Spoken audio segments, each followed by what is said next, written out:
Hey guys, Kritika here, registered dietitian, and I'm so glad that you're here today because not only am I going to share with you 5 ways to help boost your energy naturally, but I'm also going to explain why these tips work the way that they do, and I'm going to give you action-based tips. Know that knowing and doing are 2 different things, and it can be hard sometimes to take the education that we have and actually apply it. So that's what this video is focusing on, not only giving you the education, but also giving you the tools to help you apply the information. This video is meant more for educational and entertainment purposes and is not a substitute for medical advice.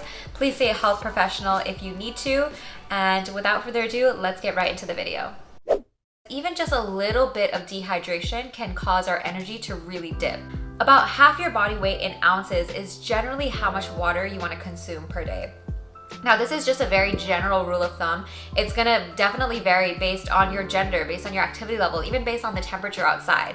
When it's hotter, you're sweating more, you're gonna need more water. I actually made a habit of to do every single morning, every single day when I wake up, I always have a glass of water by my bedside, and I drink about 4 to 5 ounces as soon as I wake up in the morning. And I find that just gives me a boost of energy because you're dehydrated all throughout the night when you're sleeping. So giving your body back some of that water that it really needs can really help kickstart your metabolism and help get your digestive enzymes flowing and supply the water that your organs and your whole body need. So if you're not used to drinking water as soon as you wake up in the morning, try that and document what it's like. Document your experience. See if that actually provided you with a boost of energy in the morning. I carry this with me everywhere.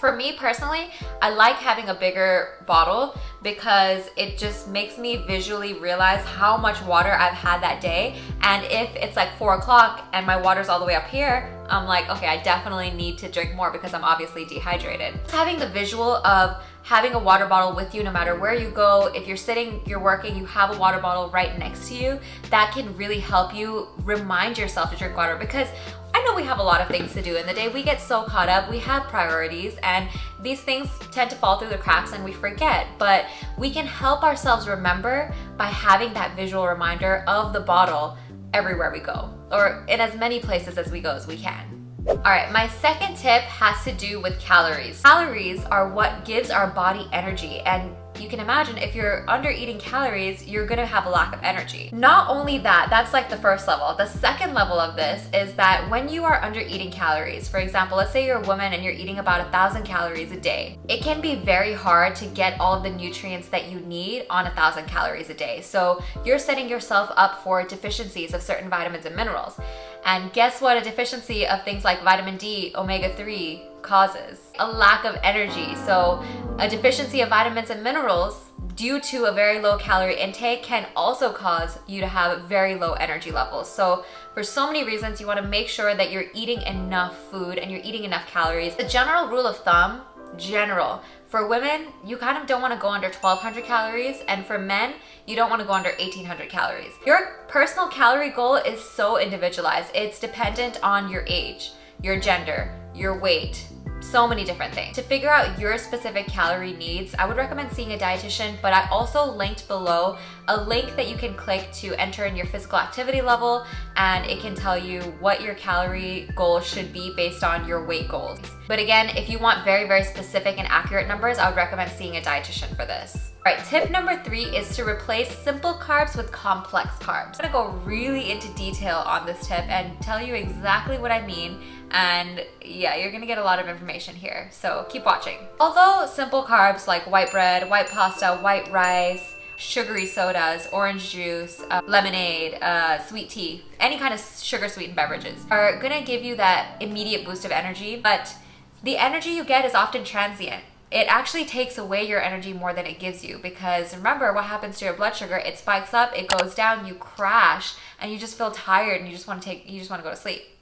So what can you do here? Fiber really helps hold on to your blood sugar and give you more of a steady release of energy throughout the day rather than spiking you, causing insulin to get released, bringing that blood sugar down, which can cause you to just feel hungry again within the next hour and just tired. But one thing you could do is, if you're gonna have something sugary like that, you can pair it with something that's high fiber, like carrots or some broccoli or some Brussels sprouts, bell peppers, onions, any kind of non-starchy vegetable.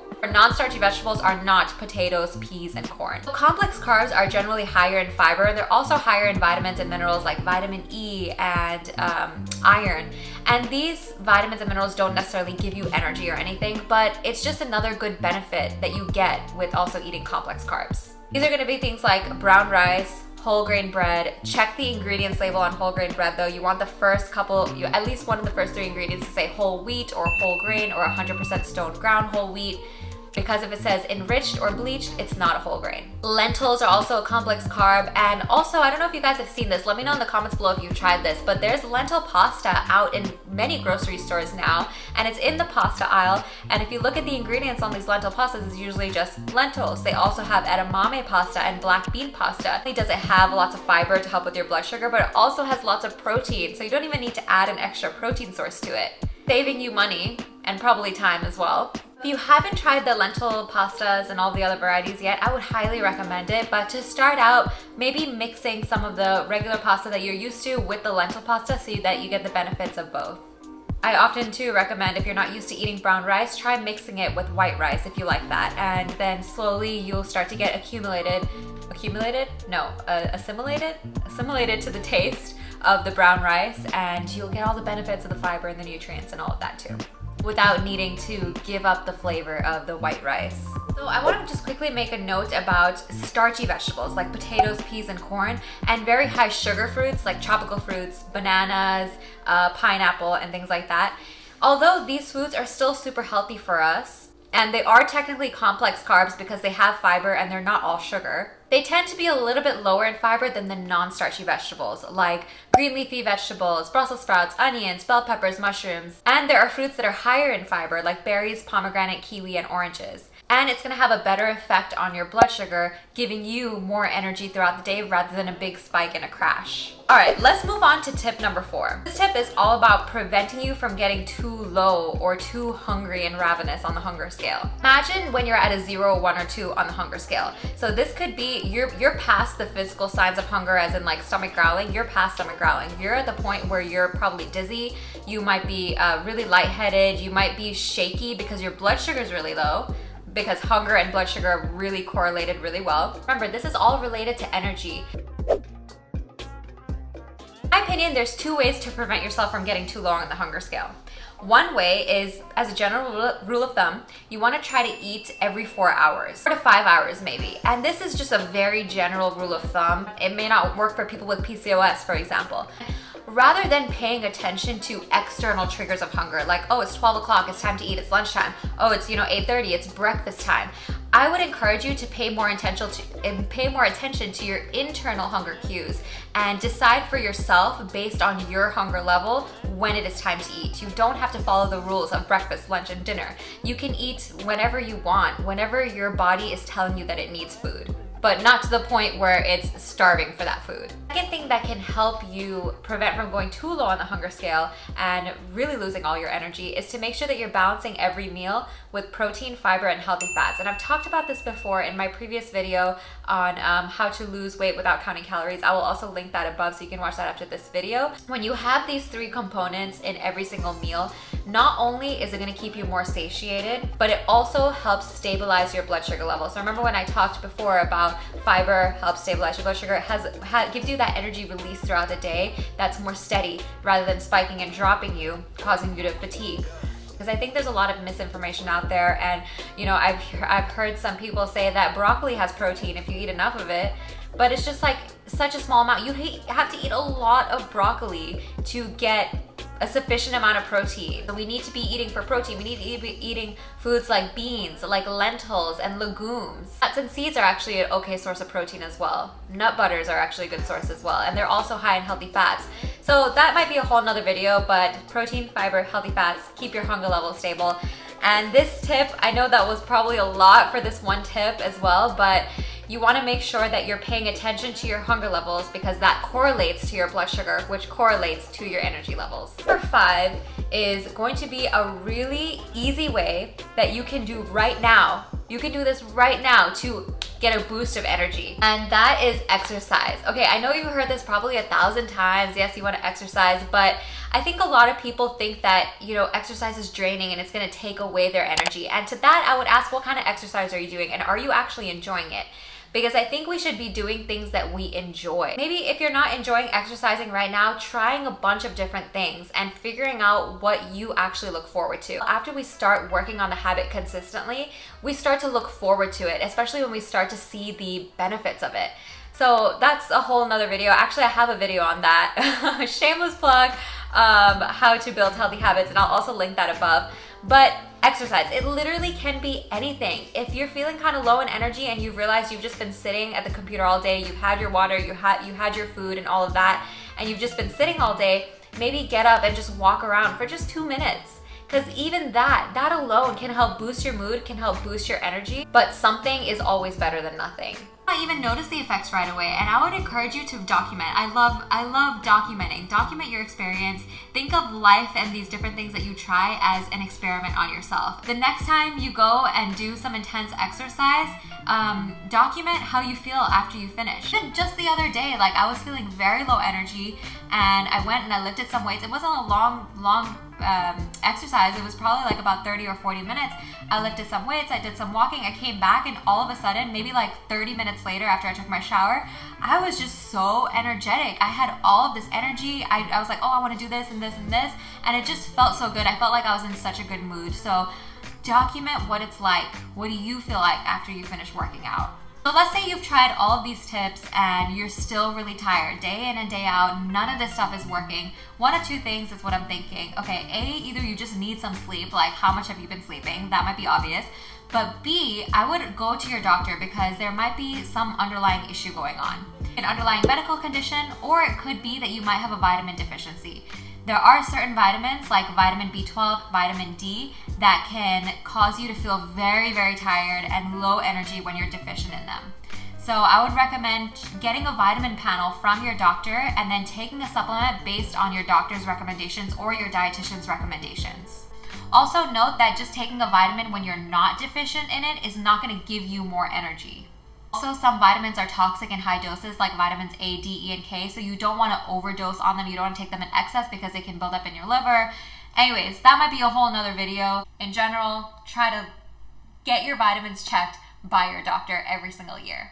So on a personal note, one thing that I had to learn to live with over time is to just allow myself to go with the flow of what my energy is allowing for that day, rather than trying to fight against it and forcing myself to be super productive more than what my energy allowed for that day. And I had to learn to become more aware of my body by doing meditation. I developed more of like this interoceptive awareness, which I'm not perfect at yet. I'm still working on it. But meditation is something that can really help you understand your body's needs a little bit more. And I think that really helped me understand when I was more tired, what it felt like in my body. Anyways, again, that might be a whole nother video. Sorry if I'm going off on a tangent. But sometimes you may just have to listen to your body and not force it to be more energetic when it might just need rest. Especially for women, our hormones fluctuate so much throughout the month, and that can cause our energy to dip and rise and dip and rise. And sometimes if we just give ourselves that rest that we need one day, then the next day, more than likely, we might wake up and feel a little bit more energetic and get more things done than forcing ourselves to do, you know, not so great of a job when we're kind of low in energy. Personal note, I stopped drinking coffee. Now, I'm not saying that I'll never have coffee again and coffee is bad. Not at all. I look to it to give me energy for the day. But sometimes when I was really tired and I would drink coffee, you know, I would still feel tired, but I would just feel like alert, but my body just needed rest. And I'm just like, it just didn't feel good. It doesn't feel good when you haven't gotten a lot of sleep and then you're drinking coffee and you're tired, but you're like awake. Like you can't rest because the coffee is like making you jittery and stressing you out. So I didn't like that feeling, and I would rather work with my body's energy level rather than trying to work against it. Just like I want to work with my hunger level rather than working against it. So instead of coffee now, I drink matcha. And matcha has a lot less caffeine than regular coffee. It's about half the amount. And it also has a really interesting compound. It's L-theanine, which gives you more sustained energy throughout the day. It releases the caffeine slowly. So you're not like super jittery. You don't get like the negative side effects of coffee, but you just feel calm yet alert. Like not too alert, but just calm, but just awake. So that might help some of you if you feel like you're really dependent on coffee or relying on coffee and you're not really liking how it's making you feel. Try matcha once in a while. See how you feel from that. So I'm sorry if I went off on so many different tangents in the video, but let me know in the comments below what was most helpful for you to learn in this video. What did you not know before? What do you think you're gonna work on? And give me some of your ideas. What helps you with energy? If you want more nutrition education, don't forget to check out all my other videos. Share this video if it could benefit someone in your life. And if you do, let me know because that means a lot to me. Hope you guys enjoy my bloopers.